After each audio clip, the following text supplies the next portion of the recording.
Hi all. So நம்ம எல்லாருமே வந்து எஸ்ஐஆர் ஃபார்மை பிஎல்ஓ கிட்ட இந்த நேரம் ஹேண்ட் ஓவர் பண்ணியிருப்போம். அப்படி நம்ம அவங்க கிட்ட கொடுத்த எஸ்ஐஆர் ஃபார்மை அவங்க சப்மிட் பண்ணிட்டாங்களா இல்லையாங்கிறத நம்ம எப்படி செக் பண்ணாங்கதை இந்த வீடியோவில் பார்க்க போகிறோம்.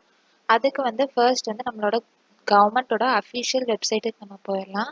அதோட லிங்க்கை வந்து நான் கீழே டிஸ்கிரிப்ஷனில் அட்டாச் பண்ணியிருக்கேன். இல்லைன்னா நீங்கள் வந்து டேரெக்டாக க்ரோமில் வந்து voters.eci.government.in அப்படிங்கிற பேஜுக்கு போய்க்கோங்க. நீங்கள் இப்போ தான் ஃபர்ஸ்ட் டைம் அங்கே லாகின் பண்ணுறீங்க அப்படின்னா வந்து நீங்கள் ஃபர்ஸ்ட் சைன்அப் பண்ணிக்கோங்க. அதுக்கு வந்து நீங்கள் உங்களோட ஓட்டர் ஐடிக்கு ரெஜிஸ்டராக இருக்க மொபைல் நம்பரை கொடுத்து நீங்கள் வந்து டேரெக்டாக ரெஜிஸ்டர் பண்ணிக்கலாம், லாகின் பண்ணிக்கலாம். உங்களுக்கு ஒரு ஓடிபி அந்த நம்பருக்கு வரும். ஸோ அந்த நம்பரை என்ட்ரு பண்ணி லாகின் பண்ணிக்கோங்க.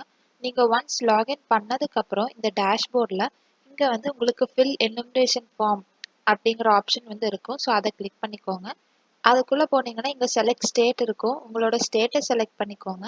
இங்கே அந்த என்டர் எபிக் நம்பர் அப்படின்னு இருக்கிற இடத்துல உங்களோட ஓட்டர் ஐடி நம்பர் என்ட்ரு பண்ணிவிட்டு சர்ச் கொடுத்தீங்கன்னா கீழே வந்து உங்களுக்கு வந்து சப்போஸ் உங்களோட ஃபார்மை வந்து எஸ்ஐஆர் ஃபார்மை அவங்க சப்மிட் பண்ணிட்டாங்க அப்படின்னா your form has been submitted அப்படின்னு வரும்.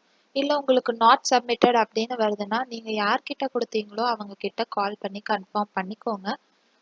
அப்புறம் உங்களுக்கு வந்து உங்கள் ஃபேமிலி மெம்பர்ஸோடதையும் செக் பண்ணணும் அப்படின்னா நீங்கள் ஒவ்வொரு தடவையும் புதுசாக லாகின் கிரியேட் பண்ணிட்டு இருக்க தேவையில்லை. ஸோ இங்கே சர்ச்சுங்கிறதுக்கு பதிலாக உங்களுக்கு வந்து ஒன்ஸ் நீங்கள் ஒரு நம்பர் போட்டு சர்ச் பண்ணதுக்கப்புறம் ரீசெட்னு ஒரு ஆப்ஷன் காமிக்கும்.